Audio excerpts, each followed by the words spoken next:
तो आज हम एक ऐसी खौफनाक कहानी की गहराई में उतरने वाले हैं जहां जुर्म और कुदरत का बदला एक दूसरे से बहुत ही भयानक तरीके से टकराते हैं।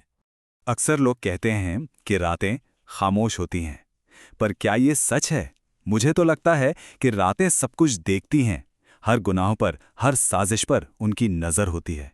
और फिर जब सही वक्त आता है ना, तो वही अंधेरा उन गुनाहों को निगल भी जाता है। तो चलिए आज उसी अंधेरे की गहराई में उतरते हैं। तो कहानी की शुरुआत होती है एक शमशान घाट से। सोचिए एक ऐसी जगह जहां जिंदों की हलचल भी एक मुर्दा खामोशी में डूब सी जाती है। वक्त हो रहा है रात के 1:30 बजे, मतलब वो वक्त जब हम इंसानों की दुनिया तो सो जाती है और शायद कुछ और जाग उठता है। और इस वीरान शमशान में है 3 दोस्त, सूर्यकांत, नताशा और रोहित। और हाँ, उनके साथ एक लाश भी है, एक ऐसी लाश जिसे वो यहां हमेशा हमेशा के लिए दफनाने आए हैं। तो आधी रात का खौफ, यहीं से डर की असली शुरुआत होती है। तो अपना काम निपटाकर जैसे ही ये तीनों कार में बैठते हैं, सूर्यकांत की नज़र हेडलाइट की रोशनी में कुछ ऐसा देखती है कि उसके रोंगटे खड़े हो जाते हैं। कार के ठीक सामने 2 जलते हुए जिस्म खड़े थे। पर मजे की बात देखिए, नताशा और रोहित को वहां कुछ भी नजर नहीं आया। उन्हें लगा कि सूर्यकांत शायद नशे में बहक रहा है। सूर्यकांत अभी उन्हें यकीन दिलाने की कोशिश ही कर रहा था कि तभी अचानक रोहित की एक चीख गूंजती है, सूर, नताशा, बचा लो मुझे। दोनों घबराकर कार के अंदर देखते हैं और पाते हैं कि रोहित अपनी सीट से गायब है। रोहित की आवाज की दिशा में जब वो भागते हैं तो जो नज़ारा सामने आता है ना, वो उनके पैरों तले से जमीन खिसका देता है। रोहित एक चीता की लकड़ियों के साथ रस्सियों से एकदम कसकर बंधा हुआ था और छूटने की एक नाकाम कोशिश कर रहा था। अब ये साफ था, खतरा कोई वहम नहीं बल्कि हकीकत बन चुका था। और फिर उनके ठीक सामने वो आते हैं जिन्हें देखकर उनकी चीख निकल जाती है। एक 8 साल का बच्चा और उसके पिता, दोनों के जिस्म पूरी तरह जले हुए। पर सवाल यह है कि ये हैं कौन और ये बदला क्यों लेना चाहते हैं? अच्छा, इस सवाल का जवाब जानने के लिए हमें कहानी में 6 महीने पीछे जाना होगा।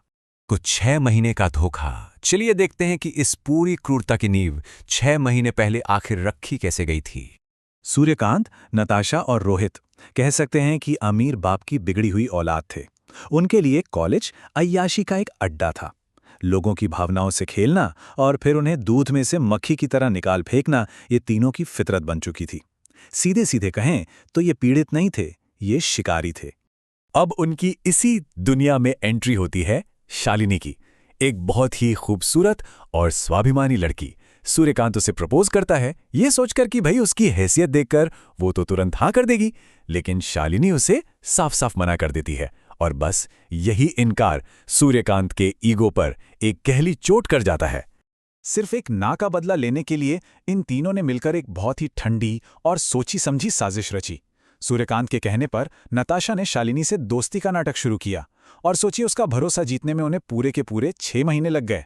नताशा ने फिर अपने नकली जन्मदिन की पार्टी के बहाने शालिनी को एक फार्म हाउस पर बुलाया और वहां सूर्यकांत ने उसके साथ जबरदस्ती की।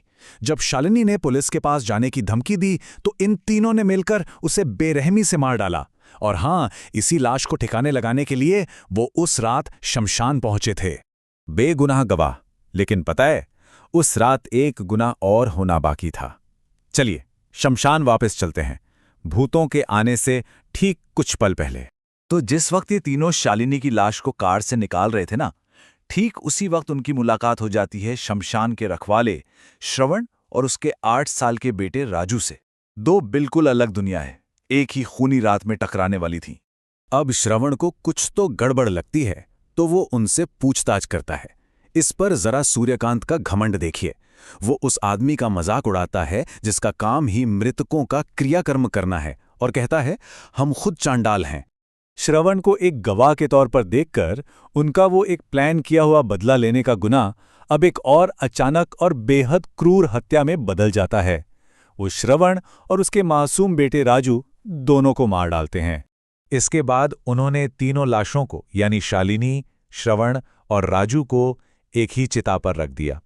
और जब नताशा ने उस चिता में आग लगाई, उस वक्त श्रवण और उसका बेटा बेहोश तो थे पर जिंदा थे।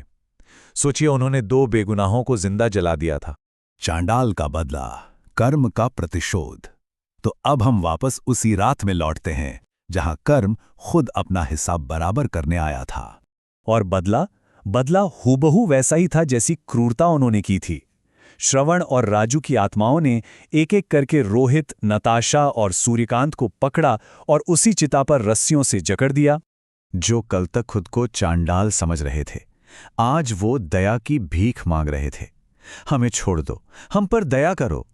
लेकिन उनकी चीखें अनसुनी कर दी गई और तीनों के तीनों जिंदा जलकर मर गए। उन असली चांडालों को सजा मिल चुकी थी।